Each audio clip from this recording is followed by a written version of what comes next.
Sejam bem-vindos ao canal Afinal, o que somos nós? Hoje vamos conhecer a história da EQM de Carlos Roberto, que estava pilotando a sua moto em alta velocidade, perdeu o controle, bateu de frente no muro.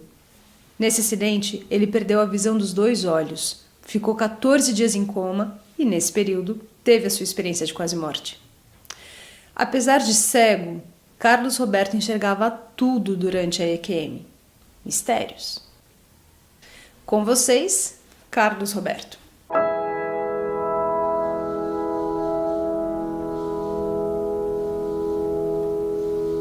Carlos Roberto, boa tarde, tudo bem? Boa tarde. Muito obrigado por você compartilhar conosco a sua história. Então, queria que de início você nos dissesse o seu nome, a sua ocupação, ou a sua atividade profissional, como é que é, por favor. Tá. Me chamo Carlos Roberto Alexandre, né? Minha ocupação no momento é estudante, faço curso de Direito na Universidade Unip, aposentado no momento, né, por invalidez. Eu gostaria que você contasse o que aconteceu com você, como é que foi a sua experiência de quase morte. Então, na realidade, eu sofri uma tentativa, né, de assalto em 2013, dia 1º de 2013. Eu estava dando uma carona para o meu filho na moto, estava pilotando a moto, né, para poder dar uma carona até a Paulista, né, onde ele se encontra o trabalho dele. E, na realidade, fomos abordados, né. É lógico que o certo não era reagir, mas eu, né, reagi, fugi, tentei fuga, né, com meu filho na garupa, onde vieram, né, disparar com arma de fogo e no trânsito. Eu fui fechado por um carro e acabei perdendo o controle da moto em uma alta velocidade, trombei de frente com um muro, né, onde eu fui resgatado depois de um tempo, levado por um hospital, onde me induziram a um coma e várias cirurgias, e onde eu fiquei 14 dias em coma. E a minha experiência de quase morte, eu digo que eu tive até quando eu voltei de coma, na realidade, eu acho que ali eu voltei de coma, eu consigo lembrar até hoje da experiência, onde eu estava num morro, gramado, verde, né, o céu baixo, muito azul, né, vamos dizer assim, entre aspas, um dia muito lindo. Eu estava debaixo de uma cabana de praia e falando, né, que eu queria voltar, né, eu preciso voltar, onde apareceu ali um casal, né, bem, assim, com uma paz, bem relucente, assim, bem, todos de branco, e onde o rapaz somente falou comigo que, calma, nós já vamos te levar de volta. Isso que eu lembro, e eu acho que ali foi onde eu voltei do coma. Não sei quanto tempo, eu fiquei sabendo depois que eu estava 14 dias em coma. Foi ali onde eu acho que eu voltei todo praticamente agitado, né? Sem saber onde estava, sem saber se tinha perdido a visão ou não sabia de nada. Tudo escuro. Esse é o meu relato, né? Por que você perdeu a visão? Então, na realidade, os médicos falaram que a viseira do capacete furou o olho esquerdo, né? E com impacto, a retina do olho direito se descolou totalmente. E é onde eu passei por várias cirurgias. Na época do acidente, eles queriam até tirar os olhos, né? Onde a família não autorizou. Consigo ainda, do olho direito, enxergar luz, né? Flash, clarão, sei contar de dia, contar de noite. Interessante, você provavelmente então já perdeu a visão na hora do impacto. Sim. Depois disso, no entanto, durante a experiência de quase morte, você via perfeitamente esse morro, o gramado. Com certeza. Como é que é? Você falou de uma tenda de praia, alguma coisa assim? Como é que era isso? Sim, entendeu? Porque eu enxergava ali uma tenda, aquelas tendas brancas de praia que tem, né? E eu estava debaixo dessa tenda. São aquelas tendas de 4 postes? De 4 postes, né, alta. E eu estava debaixo dela. Tem por mim que era uma maca, uma cama, não sei o que era. Você estava deitado? Eu estava deitado. Você estava coberto? Não, não estava coberto. Você via o seu deitado. corpo? Via o meu corpo deitado, mas não conseguia me mover nem levantar. E você percebia que nesse instante você estava em algum outro lugar? Sim, tanto que eu vi o céu muito azul, muito baixo, né? Um morro, gramado, verde. Eu acho que é melhor perguntar se um lugar sobrenatural fora daqui. Você tinha essa percepção? Não tinha essa percepção, porque como era um... Até tinha sim, porque o céu estava muito baixo para o normal, né? Mas o morro, um morro normal, verde, mas o céu muito baixo. Interessante você falar o céu muito baixo. O que significa o céu? Olha para o céu. O que significa o céu baixo? Aí que tá. Parece que estava ao alcance da minha mão, por exemplo, assim, ao alcance do braço, né? Quando você olha para o céu, você vê o céu, mas você vê naquela distância, né? E lá era normal. Parece que ele estava baixo, parece que ele estava fácil de se alcançar. E essas duas pessoas que chegaram, você as reconhecia de algum lugar? Não, de forma alguma. Como é que elas eram?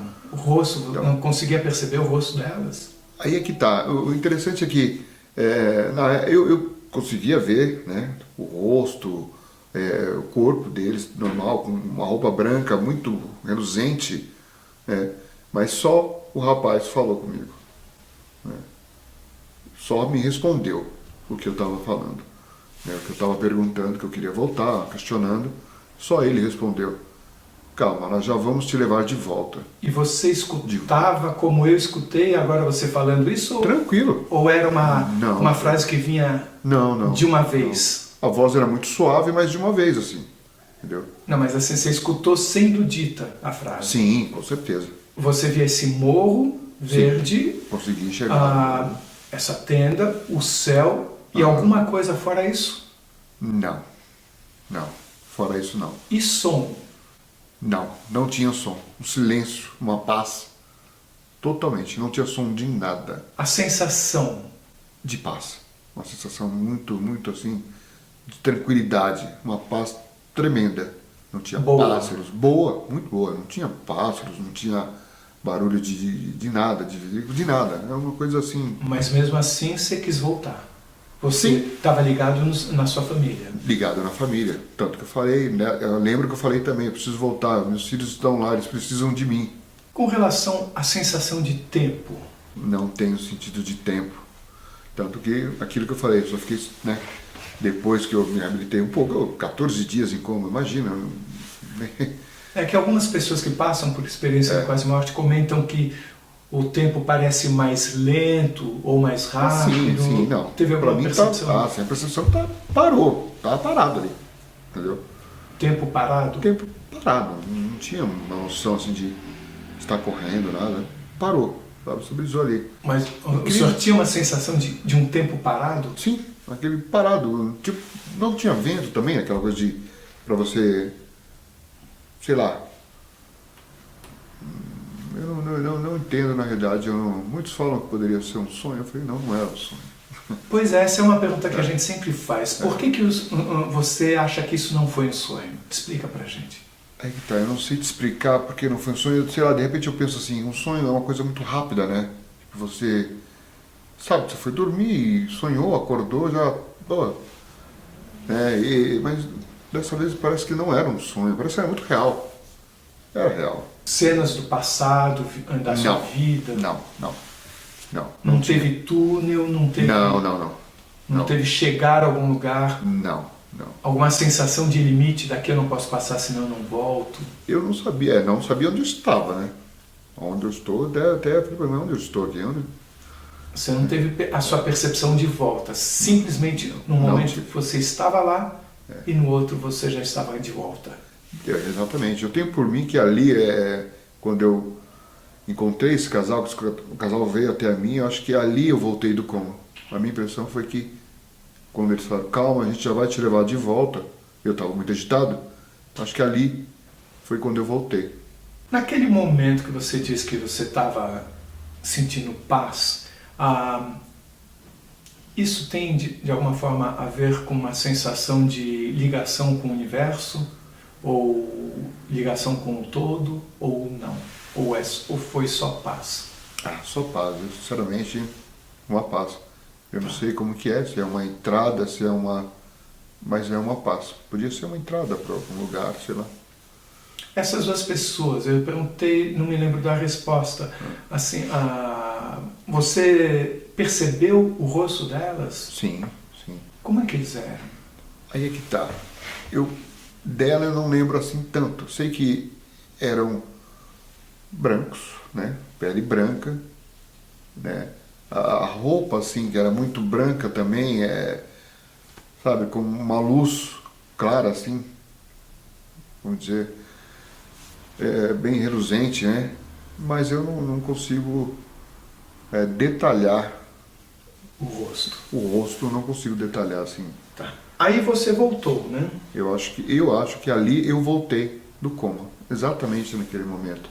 E você contou sobre essa experiência em seguida para alguém ou não? Em seguida não, mas quando eu saí, quando eu recebi alta, vamos dizer, depois de um mês, 2 meses, sei lá, eu contei isso para minha esposa, foi a primeira que eu contei.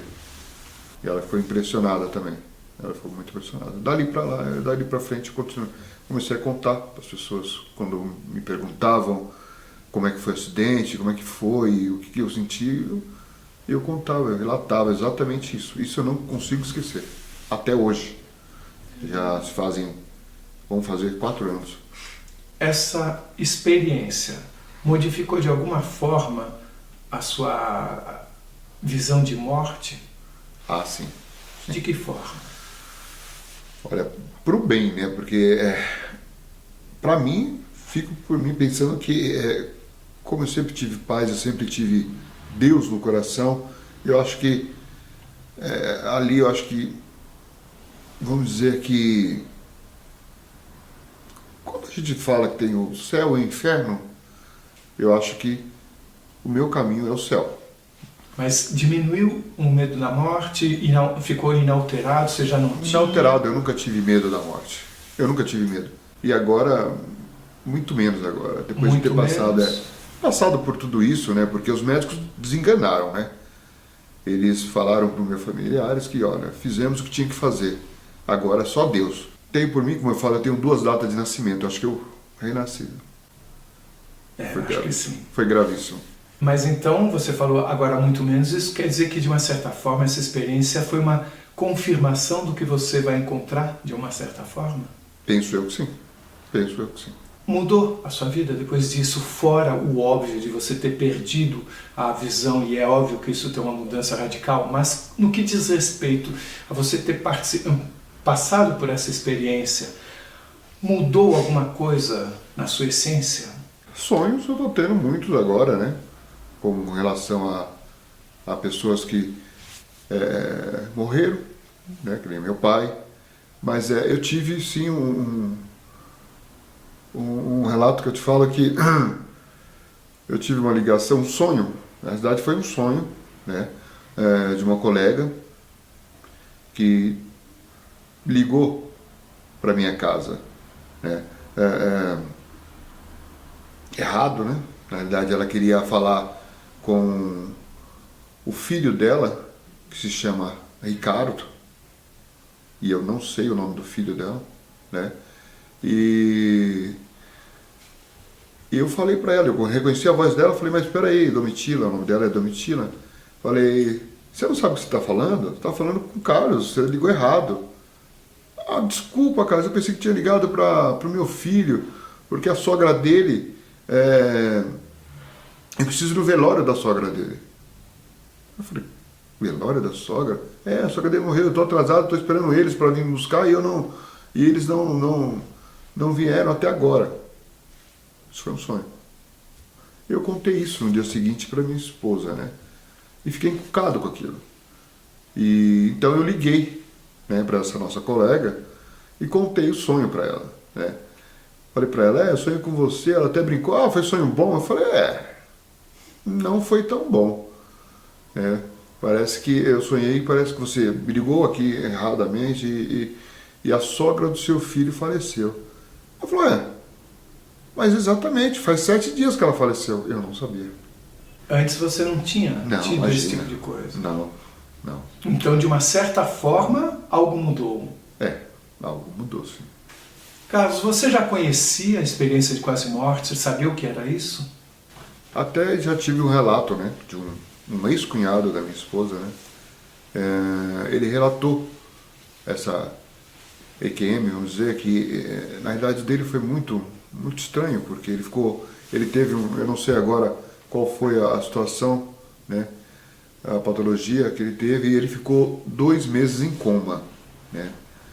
E ele disse que ele voltou desse coma depois do acontecido, que ele estava atravessando uma ponte de madeira, corda e madeira, se quebrando toda, e embaixo muita larva, né, lá vamos dizer assim, com mãos, com braços, querendo, né, puxá-lo para baixo. Então essa experiência, até contei a minha para ele, eu falei, nossa, a minha foi muito diferente da sua. E ele voltou do coma ali. Você soube dessa história depois que você teve a sua EQM? Antes. Você já sabia disso? Foi antes disso, e depois, conversando novamente, eu falei a minha para ele, e ele comentou novamente a dele, né? Que eu até lembrei, falei, nossa, muito estranho. Qual é o entendimento que você tem de toda essa história hoje? O que aconteceu com você, essa ida para lá, o que é viver para você hoje? Como é que essa experiência de quase morte se encaixa na sua compreensão de vida? Qual é a sua missão? Como é que você entende tudo isso? A minha esposa, ela não queria que eu saísse para poder dar essa carona no meu filho, porque ela falou, não, tá muito cedo, a gente tinha acabado do dia 31 de dezembro, chegar de madrugada, eu não tinha nem dormido direito na realidade, né? E ela falou, ele pode muito bem de táxi. Eu falei, não, com a moto mais rápido, eu tô aqui. Então, parece que ela já estava, sabe quando a gente pensa, parece que é um aviso que a gente não consegue entender? A gente não consegue entender. E eu fiz tudo isso. Então hoje eu dou muito mais valor a simples detalhes, né? Parece que eu começo a pegar simples detalhes, dou mais valor à vida, né? Muito mais, não que não dá, eu nunca dei, eu sempre dei valor à vida, valor à fé, a Deus, mas é diferente. Você consegue, parece que você ou veio de um outro mundo, renovou, indo para aquele mundo, voltou renovado, acho que. Essa experiência, ela se soma à sua vida. Então você viveu tudo que você viveu aqui, mais o que você viveu lá, naquele momento. A sua compreensão da vida, ela se alargou. Como é que você encaixa essa experiência de quase morte na vida, essas pessoas, o que seriam essas pessoas, como que elas têm esse poder de falar para você que, calma que nós já vamos levar você de volta. Como é que você compreende isso tudo? Olha, sinceramente, a compreensão fica meio vaga, né? Sei lá, às vezes eu penso que eram anjos, foi como se fossem anjos me trazendo de volta, e parece que eu tenho que cumprir alguma coisa aqui, ainda tenho alguma coisa a cumprir na Terra. Eu entendo assim. Você era religioso? Sim, não praticante, mas católico. E, de uma certa forma, essa sua experiência correspondeu a algo que você imaginava que poderia acontecer? Foi diferente? Como é que é isso? Não foi diferente. Quer dizer, eu nunca imaginei que ia acontecer isso, e jamais, nem, sei lá, não sei se é isso mesmo, se é assim que é a passagem dessa vida para outra vida. Eu acredito que tem uma outra vida, entendeu? Então essa experiência, eu acho que foi para mostrar para mim, e eu relato para todos, que existe sim uma outra vida, Não consegui ver como que é, porque não passei, não cheguei a passar, mas quase. Você comentou que você sonha bastante, né? Sim. E no sonho você tem visão normal. Sim, nunca me vi nos sonhos assim, sem enxergar. Sempre enxergando, sempre vendo aquelas pessoas, até pessoas que já foram, como meu pai, como outras pessoas que já foram amigos. Eu consigo ver, conversar. Uma coisa que minha mãe disse que nunca conseguiu, sonhar com o pai desde a morte dele, que já faz mais de 20 anos. Carlos, para terminar, eu gostaria de fazer algumas perguntas Ok. que, na verdade, a gente já falou basicamente sobre tudo isso que eu vou perguntar. Mas são perguntas que estão de acordo com um protocolo de um médico norte-americano chamado Bruce Grayson. É um protocolo que é usado mundialmente nessa pesquisa sobre experiência de quase morte. Então, para cada pergunta, você pode responder não, sim ou muito. Tá bom. Tá? A primeira, durante a EQM, o tempo pareceu ter acelerado ou ter passado mais devagar? Bem mais devagar, eu acho. Mais Parado. devagar? Parado. Parado. Os seus pensamentos ficaram mais rápidos? Não. Cenas do passado retornaram à sua mente? Naquele momento, não. Subitamente você pareceu compreender tudo, ter uma sensação de compreensão que você não sabe de onde vem? Não, incompreensível. Você teve um sentimento de paz? Sim. De paz, sim, com certeza. Um sentimento de alegria? Não. Não era alegria. Estava muito apavorado, mas estava um lugar muito calmo. Mas eu não era sentimento de alegria. Você teve uma sensação de harmonia ou de unidade com o universo? Sim, harmonia. Você se viu rodeado por uma luz brilhante? No momento que apareceu o casal, sim, A luz vinha deles. vinha deles. Os seus sentidos pareciam mais aguçados do que o habitual? Não, pareceu normal. Você pareceu estar consciente de coisas que aconteciam fora dali, ao mesmo tempo em que você estava ali? Sim, Como isso? Assim, você estava embaixo daquela tenda. É. Naquele momento, você tinha a sensação de estar consciente do que estava acontecendo, por exemplo, no local do acidente? não. No local do acidente, não. O que estava acontecendo naquele momento, ali eu estava bem consciente. Do que estava acontecendo ali? só. Ali, naquele momento. Tá. Não lembrava nem que tinha sofrido o acidente. Cenas do futuro apareceram para você? Não. Você se sentiu separado do seu corpo? Não, também não. Parece que eu estava ali normal, com o corpo, alma, tudo ali normal, sem Inclusive, separação. nem sabia que tinha perdido a Nem visão. sabia que tinha perdido a visão, estava enxergando normal ali. Você teve a sensação de ter entrado num mundo sobrenatural? Ah, sim, diferente. Por via do céu tá tão baixo, aparentemente achava, para mim estava baixo. Um lugar muito, muito calmo e com um casal relucente daquele jeito, com aquela luz. E você pareceu que você encontrou um ser, uma presença mística? Ou escutou uma voz não identificável? Não. Essas pessoas que você viu pareciam normais. Pareciam normais, Só que eram muito luminosas. mas sim, luminosos. E a luz vinha deles ou da roupa? Isso eu fiquei na dúvida. Eu não sei distinguir, mas eu acho que sobre eles, por isso que iluminava assim, não sei se era sobre eles ou deles, sei que era muito, muito iluminado. Por último, você sentiu alguma fronteira em algum momento que, olha, daqui eu não posso passar? Sim, sim, porque além de tudo eu não conseguia me movimentar, né? Deitado ali, mas conseguia enxergar. Mas era aquele céu, aquele morro infinito. Você tinha uma sensação de barreira? Tipo, sim. um limite? Sim, eu acho que ali era o limite. Eu penso que ali era o limite. Dali eu ia para o outro mundo, ou da forma que eu falei que eu voltei, eu acho que ali era o limite. E a última, que eu sei também é a resposta, mas está no questionário, você viu algum líder religioso? Não, Alguma figura mística? não, somente o casal mesmo, que achei que era muito, Tá. que era diferente. E esse casal pareciam pessoas normais? Pareciam normais, mas com aquela sensação de, será que são anjos? Não sei. depois de tudo isso, o que você gostaria de falar para as pessoas? É um recado seu para o mundo. Olha, que na realidade que as pessoas fossem mais conscientes, entendeu? E que fossem mais humanas, porque aqui na Terra, eu acho que, vamos dizer assim, que é bem diferente, viu? Na hora que a gente está nessa experiência quase morte, se é a hora mesmo da pessoa, ali ela vai cair em si, né? De tudo que ela fez, de tudo que ela gostaria de ter feito.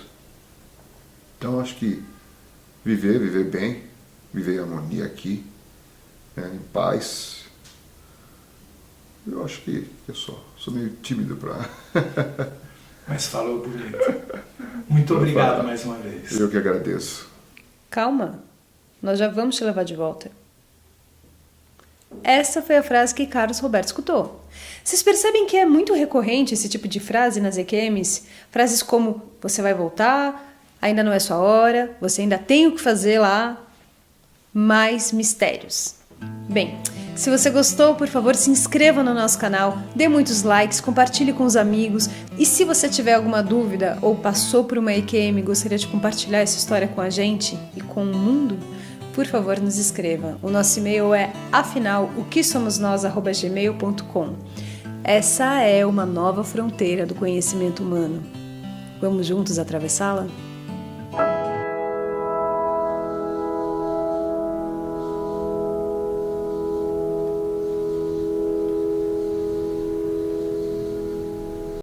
Afinal, o que somos nós existe na internet, no YouTube, e onde tem várias entrevistas sobre este tema e outros, de muita qualidade e onde podem ter acesso. Neste caso foi uma experiência dentro das experiências de quase morte e foi entrevistado por este senhor que era físico, e nós ainda temos algum tempinho, podíamos conversar um bocado sobre isso. Esta experiência de quase morte é um bocadinho fora do normal, do padrão das outras, das tradicionais. Certamente há questões que se colocam, alguma dúvida de certo ficou connosco, porque é que aconteceu isto, porque é que não aconteceu aquilo. E se fizéssemos aqui uma pequena conversa, como se estivéssemos à mesa a tomar um cafezinho, podem pegar no café, tomar, né? Alguém quer lançar a primeira questão ou dúvida ou até comentário ou opinião? Eu posso fazer já a primeira, que me ficou. Ali a senhora, ele referiu que o cunhado dele teve uma experiência diferente. Não é? De mãos, não tão tranquila. Não tão tranquila. Porquê é que será que isso acontece para alguns pacífico, como foi para ele, não é? E para o cunhado menos pacífica, menos tranquila? Porquê é que será que acontece isso? Ora bem... Tem a ver com o estado de espírito no momento ou tem a ver com toda a vivência? Eu vou dar a minha opinião de acordo com aquilo que eu aprendi na doutrina espírita.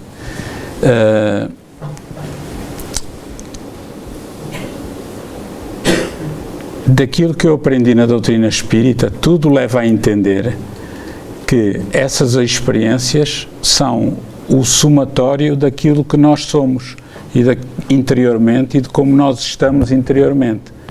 Se eu estou tranquilo, se tenho a consciência tranquila, se sou um cidadão normal, eu vou ter uma experiência normal. Se eu tenho determinadas características que me fazem ter complexo de culpa, sentimento de culpa, ou porque prejudiquei alguém, etc., o nosso campo, a nossa vibração, a nossa aura, vibra numa frequência mais baixa.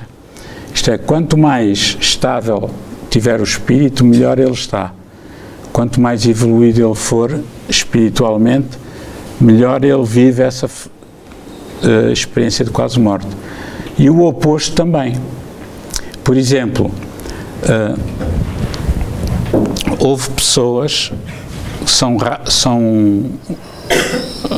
em relação ao grande número, milhares e milhares de quase morte têm sido investigadas, e outras que nunca foram investigadas, mas a grande tendência é que as experiências de quase morte sejam assim, mais ou menos tranquilas.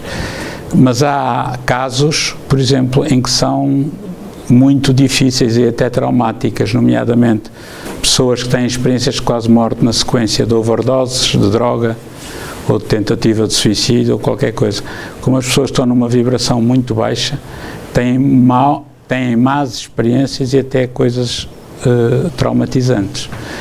Então, nós acreditamos que somos nós, espírito, que estando numa determinada frequência, sintonizamos com um plano espiritual melhor ou pior. Por exemplo, eu penso que já falei aqui uma vez, nesse caso, todos, não sei se lembram, havia aí uma dupla fantástica, que para mim era o humor de excelência, que era a Conversa da Treta, com o José Pedro Gomes e o António Feio. O António Feio, que desencarnou há uns anos. Era um indivíduo muito magrinho, muito simpático. E eles apareciam muitas vezes na televisão portuguesa. E era, de facto, um humor delicioso para quem conseguisse penetrar bem na conversa. E então, depois do António Feio ter falecido, passado um ano ou dois, o colega José Pedro Gomes, que é muito castiço, ele teve 2 EQMs, 2 experiências de quase morte. Foi ele que disse na televisão, aquelas entrevistas que há naqueles canais de entretenimento, à tarde da Júlia, a Fátima Lopes, não sei, foi num desses.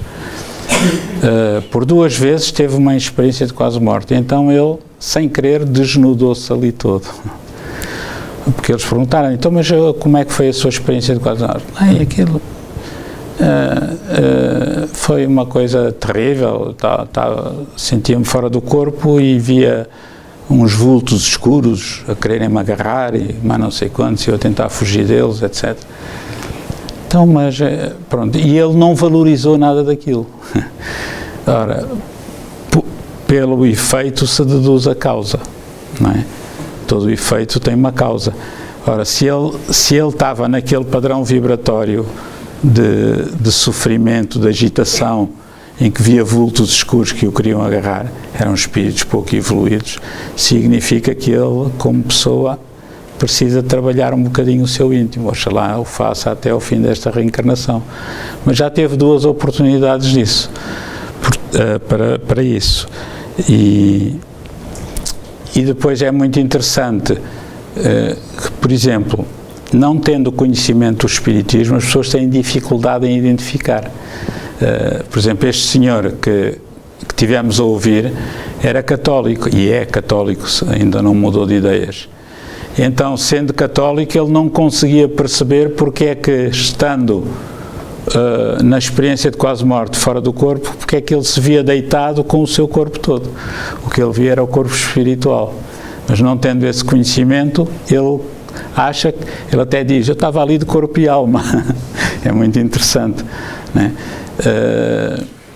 Por exemplo, pessoas como o neurocirurgião, o Dr. Eben Alexander III, que teve uma experiência de quase morte e ele não acreditava em nada disso, e depois até escreveu um livro, As Provas do Céu, traduzido para o português como As Provas do Céu. Ele, como tinha uma orientação também virada mais para as religiões tradicionais cristãs, como o catolicismo, o protestantismo, etc., ele dizia que aquela sensação de luz, de sintonia com o universo, ele diz que viu Deus. Para ele é Deus. Se fosse outra pessoa, se visse uma senhora diria se calhar que era Nossa Senhora de Fátima, e até nem seria. Outros, se vissem um homem iluminado, diriam que era Jesus, outros diriam que era Deus. Portanto, cada pessoa que tem a experiência de quase morte identifica aquilo que vê de acordo com as crenças religiosas ou espirituais que tem na Terra, né? E aí o Espiritismo ajuda muito a decifrar estes pequenos pormenores. Eu tinha levantado aí a mão. Sim, tanto quando eu entendo, as experiências de quase morte acontecem em situações difíceis da vida. E a minha pergunta é, podemos ter uma experiência de quase morte sem ter nenhuma situação difícil na vida? Num dia normal, por exemplo, ou numa noite normal? Isso pode acontecer, há fatos disso ou não? Mas já, portanto, como o termo indica, a experiência de quase morte é uma experiência em que a pessoa foi dada como morta clinicamente, né? Portanto, há uma linha isoelétrica do coração, não há aquele pip, pip, está clinicamente morto. É claro que não está morto, senão não voltaria, não há morte do tronco cerebral, senão não voltaria ao corpo de carne mais tarde, né? Por vários métodos de ressuscitação ou qualquer coisa artificial. Agora, tem de haver um motivo que leva a isso. Pode ser um motivo de saúde, pode ser um acidente. Por exemplo, Daniel Brinkley, que é um cidadão canadiano, que foi o braço direito do Dr. Raymond Moody Jr., um filósofo e médico americano, um dos maiores especialistas na área das experiências de quase morte. O Daniel Brinkley teve 2 experiências de quase morte. A primeira delas, ele estava ao telefone na sua casa, quando estava a haver uma trovoada, houve uma descarga elétrica que caiu sobre a casa e ele apanhou um choque. E ele conta que era como se um comboio pesado passasse sobre ele. Pronto, foi levado morto, passa a expressão, para o hospital, e depois ele conta em pormenor isso que lhe aconteceu. Neste caso foi uma descarga elétrica que foi o despoltador de um evento que lhe provocou essa EQM. Mais tarde, passado uns anos, 2, 3 anos por aí, não me falha a memória, ele foi operado ao coração numa cirurgia perfeitamente programada, tinha um problema cardíaco, e durante a operação ele viu-se fora do corpo. E não sei se foi na primeira, se foi na segunda experiência de quase morte, em que ele teve morto clinicamente cerca de 22 minutos. Quando a medicina nos diz que ao fim de 2, 3 minutos o cérebro geralmente fica com lesões irreversíveis por causa da anóxia, né? Da falta de oxigenação, né?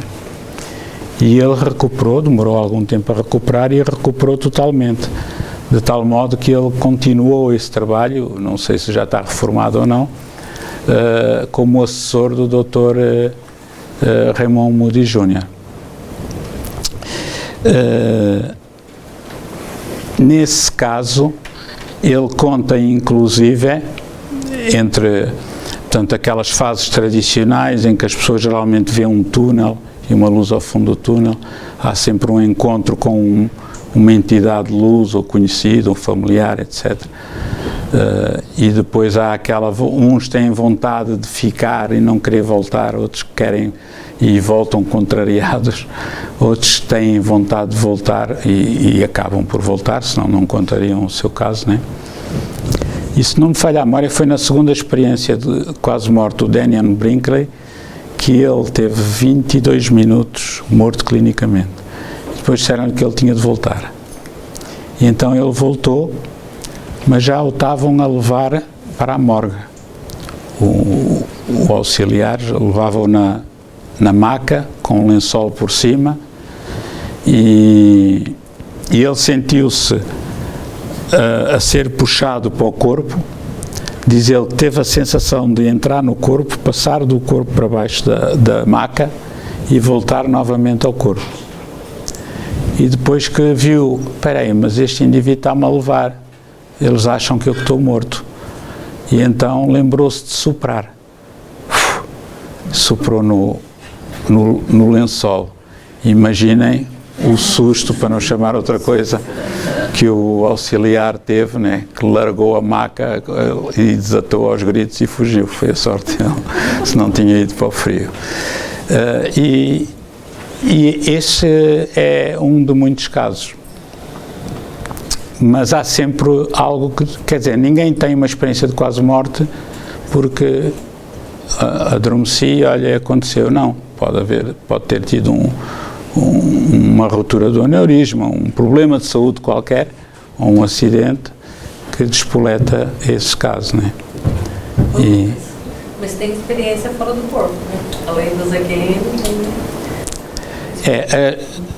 É diferente. Sim, são diferentes. Sim, as experiências fora do corpo é um outro fenómeno, né, que é a capacidade de sair do corpo de carne conscientemente pela capacidade de concentração da pessoa, que tem essa capacidade anímica da alma, não é mediunidade, ou então por outro motivo qualquer que ela saia do corpo sem controlar o seu estado. Por exemplo, nós todas as noites saímos do corpo quando vamos dormir e não nos lembramos disso, né?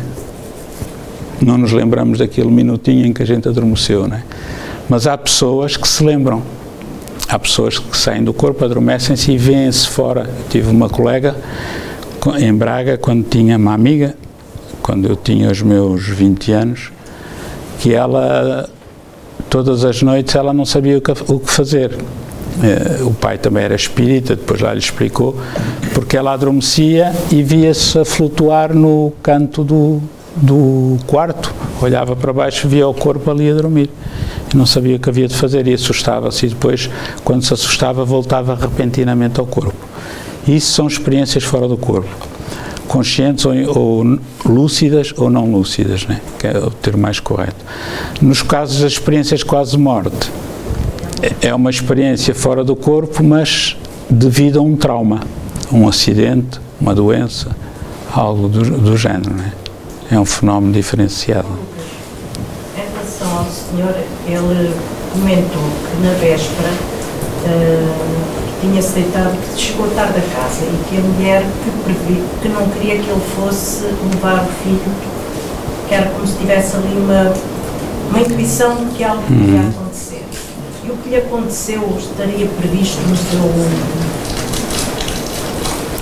Estará previsto na sua vida? Se o que aconteceu estaria previsto, nós não sabemos, podemos deduzir, né? Ou estaria previsto ele passar por esta situação e pela expiação da cegueira, né? Embora ele não tivesse sido propriamente o responsável, né? Porque estava a ser assaltado, que é coisa rara no Brasil, e estava a tentar resistir ao assalto. É provável que seja um processo expiatório, sim. E às vezes as mulheres têm aquele sexto sentido, aquele dedinho, né? E conseguem captar isso. Há várias explicações. Pode ser que a mulher tivesse consciência fora do corpo durante o sono de que teria de passar por aquele trauma, por aquela expiação, né?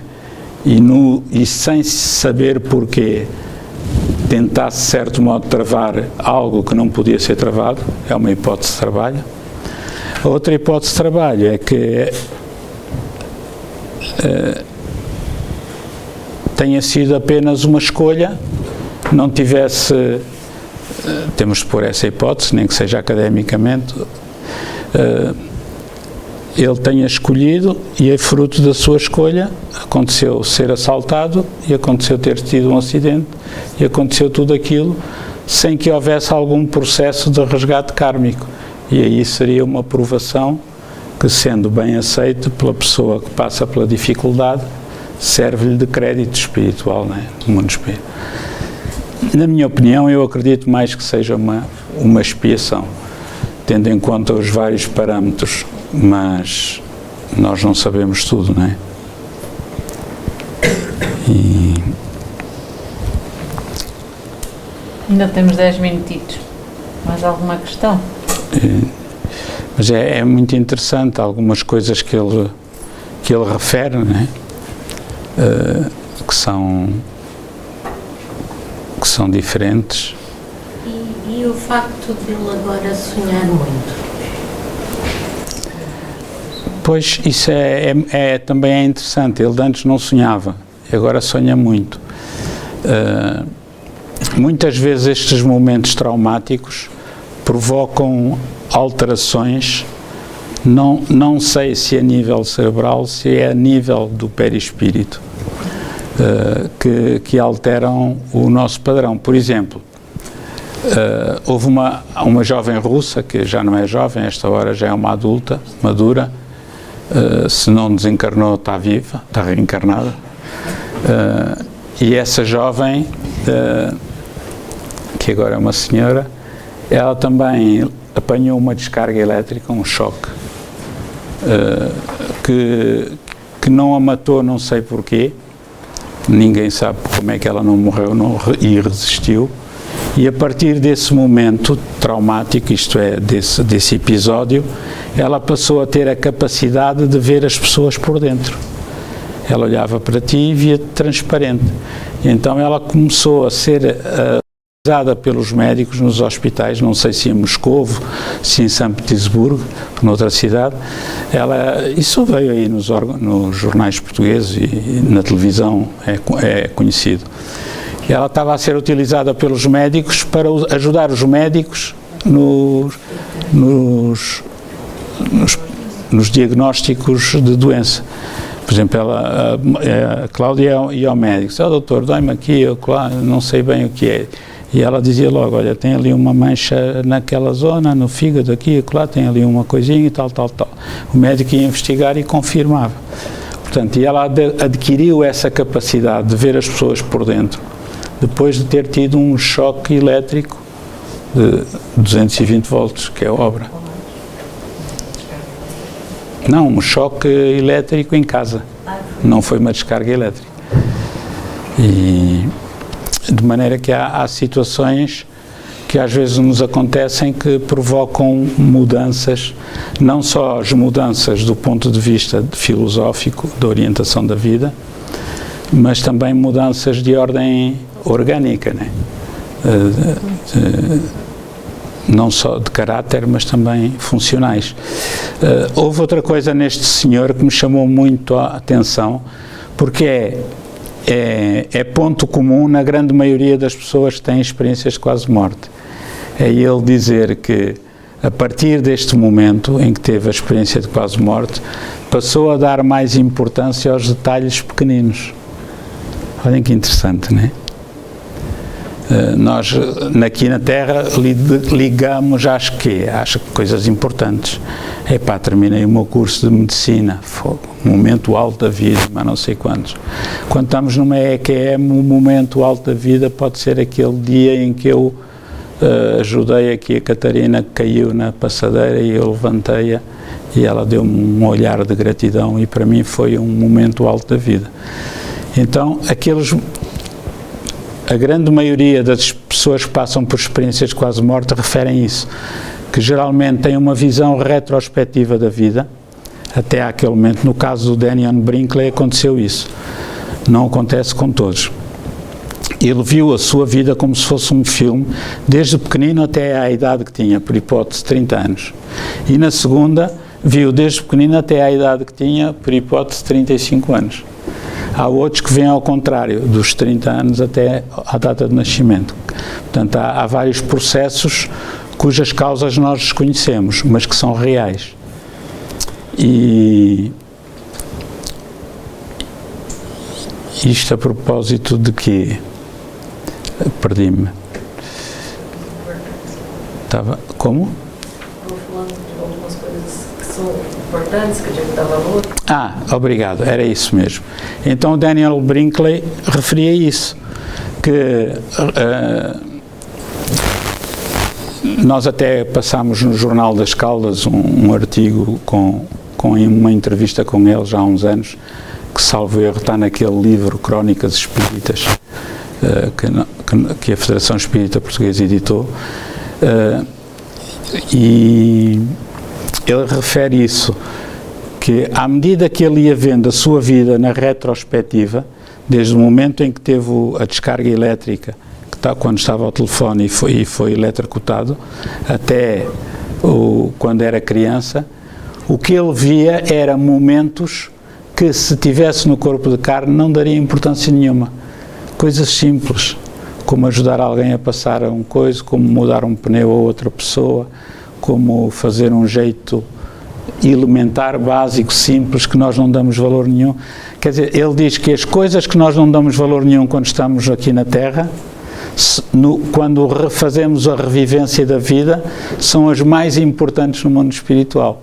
E aquelas muito importantes, o dia da minha formatura, o dia do meu casamento, o dia do meu filho, nasceu meu filho, o dia, sei lá, que eu fui Presidente da República, etc. Esses são aqueles momentos que não aparecem na nossa retrospectiva porque não são importantes espiritualmente falando, ou são menos importantes. Achei isso muito interessante, né? Porque isso é um traço. Portanto, nas experiências quase morte há um padrão que vai acontecendo entre toda a gente, mas que não é condição sine qua non, quer dizer, não tem de acontecer igualzinho para todos. Há um padrão e depois há variações, não é?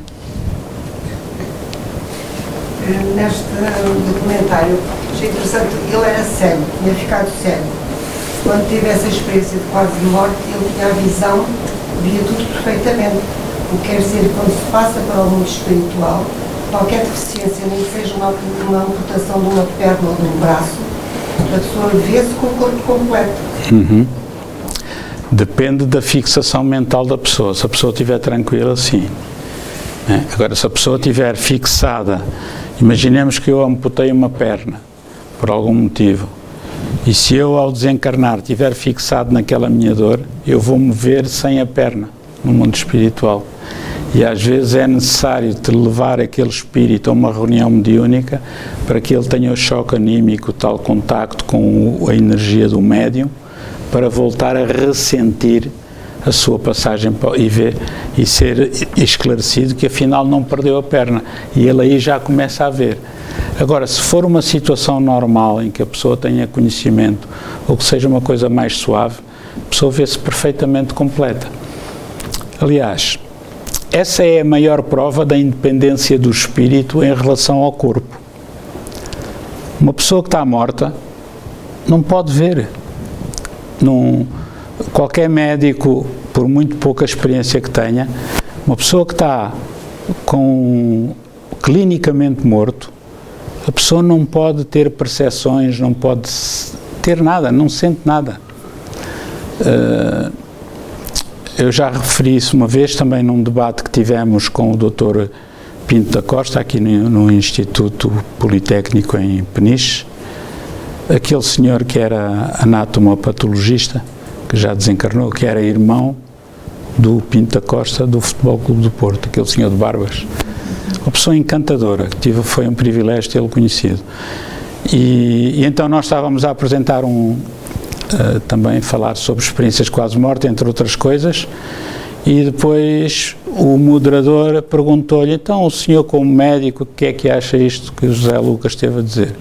Disse, olha, eu acho muito interessante porque eu nunca tinha ouvido falar nisto, já tomei nota dos livros todos que ele citou, porque eu tenho de ler isto, porque já me aconteceu uma coisa parecida. Eu tive uma experiência de quase morte, onde tive de levar 5 ou 10 litros de sangue numa transfusão, um problema físico, e eu lembro-me durante essa experiência de quase morte que via formas esverdeadas, etc. Eu não podia ver nada porque o cérebro estava morto, entre aspas. Então estava desligado, não dá, não é? Então, aqui o nosso interveniente, quando ele conta que viu durante o sonho, quando ele conta que viu estando em coma e quando estava na experiência de quase morte, ele está a ver com os olhos do espírito.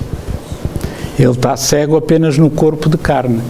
os órgãos do corpo de carne faliram porque foram espetados ou aleijados ou qualquer coisa, mas o espírito continua a ver, né? Assim como, por exemplo, uma pessoa que tenha uma doença degenerativa, uma doença mental que lhe impeça a fala, ou outro tipo de doença qualquer, ou a locomoção, ou qualquer coisa. A pessoa no corpo tem essa deficiência, mas não é o espírito que é deficiente, é o corpo que está deficiente, a parte do cérebro, uma parte do cérebro que controla o movimento, ou eu falo, ou isto, ou aquilo, ou aquilo outro. Quando o espírito sai do corpo, pelo fenómeno natural do sono, ele tem os sentidos todos e mais alguns ativados. Quando volta para o corpo, pelo acordar, ele volta para uma cadeia, passa a expressão, né? Para uma prisão, né? Temporária. E então é esta a experiência que nós temos. Tá, não? Achei interessante ele dizer que acha que ainda tem algo para fazer agora nesta vida, mas ele já está a fazer, é dar o seu exemplo, a sua experiência. Pois, daí eu acreditar que seja uma expiação, porque e aceite, porque senão ele seria revoltado.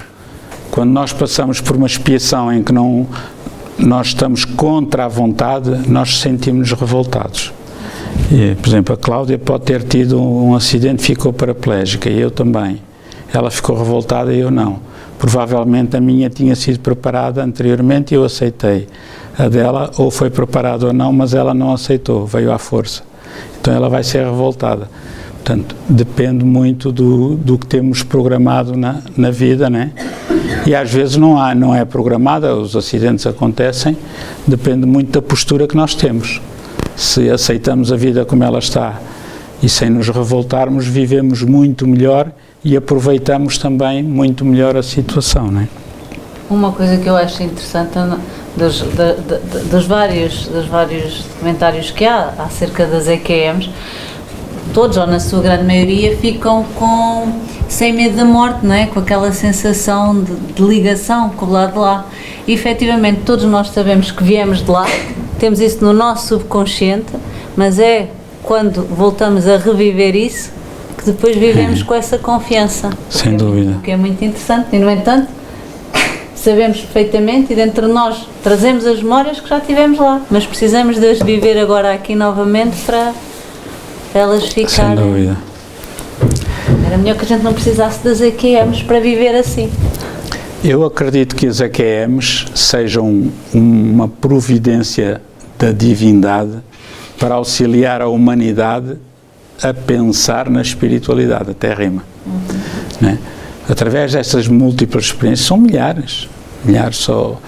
O Dr. Moody Jr. tem centenas ou milhares delas, e fora os outros, o Dr. Bruce Grayson e outros, e o Dr. Manuel Domingos, tantos, e por esse mundo fora. E que se continuam a investigar, porque elas continuam a acontecer nos hospitais, onde houver locais de tratamento de saúde.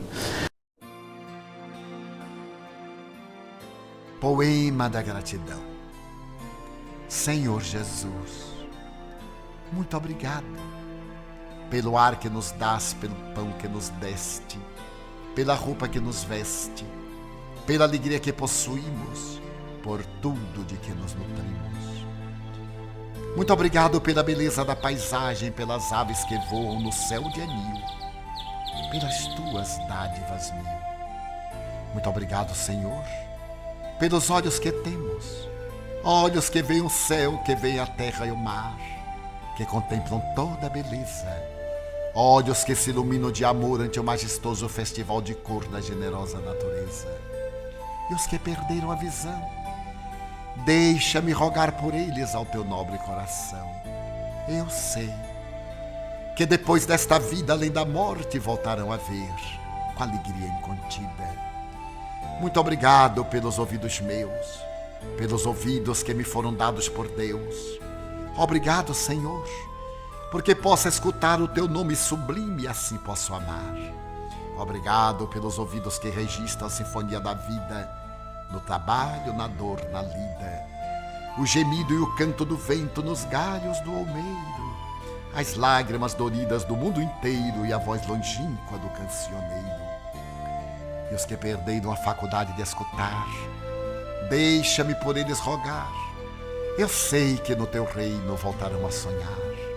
Obrigada pela minha voz, mas também pela voz que ama, pela voz que canta, pela voz que ajuda, pela voz que socorre, pela voz que ensina, pela voz que ilumina e pela voz que fala de amor.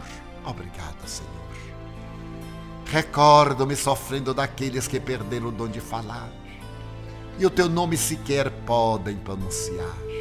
Os que vivem atormentados na fazia e não podem cantar nem à noite nem ao dia.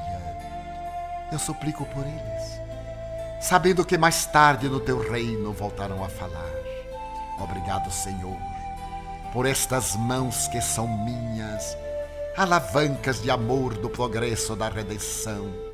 Agradeço pelas mãos que acenam a deusas, pelas mãos que fazem ternura e que socorrem na amargura, pelas mãos que acarinham, pelas mãos que elaboram as leis e pelas que as feridas cicatrizam, retificando as carnes partidas, a fim de diminuírem as dores de muitas vidas, pelas mãos que trabalham o solo, que amparam o sofrimento e estancam lágrimas, pelas mãos que ajudam os que sofrem, os que padecem, pelas mãos que brilham nestes traços como estrelas sublimes fulgindo nos meus braços, e pelos pés que me levam a marchar, ereto, firme a caminhar, pés da renúncia que seguem humildes e nobres sem reclamar, e os que estão amputados, os aleijados, os feridos e os deformados, os que estão retidos na expiação por crimes praticados noutra encarnação. Eu rogo por eles e posso afirmar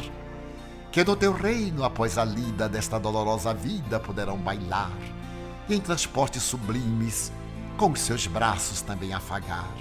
Sei que lá tudo é possível quando tu queres ofertar, mesmo que na terra pareça incrível. Obrigado, Senhor, pelo meu lar, o recanto de paz, a escola de amor, a mansão de glória, o pequeno quartinho, o palácio, o tapera, o tugúrio, a casa de miséria. Obrigado, Senhor, pelo amor que tenho, pelo lar que é meu. Mas se eu sequer nem o lar tiver, o teto amigo para me abrigar, nem outra coisa para me confortar, se eu não possuir nada, senão as estrelas e as estradas, como sendo leito de repouso e o suave lençol, e ao meu lado ninguém existir, vivendo e chorando sozinho ao léu, sem um alguém para me consolar, direi, cantarei ainda, obrigado, Senhor, porque te amo e sei que me amas, porque me deste a vida jovial, alegre, por teu amor favorecida. Obrigada, Senhor, porque nasci. Obrigado, Senhor, porque creio em ti e porque me socorres com amor hoje e sempre. Obrigado, Senhor. Amélia Rodrigues.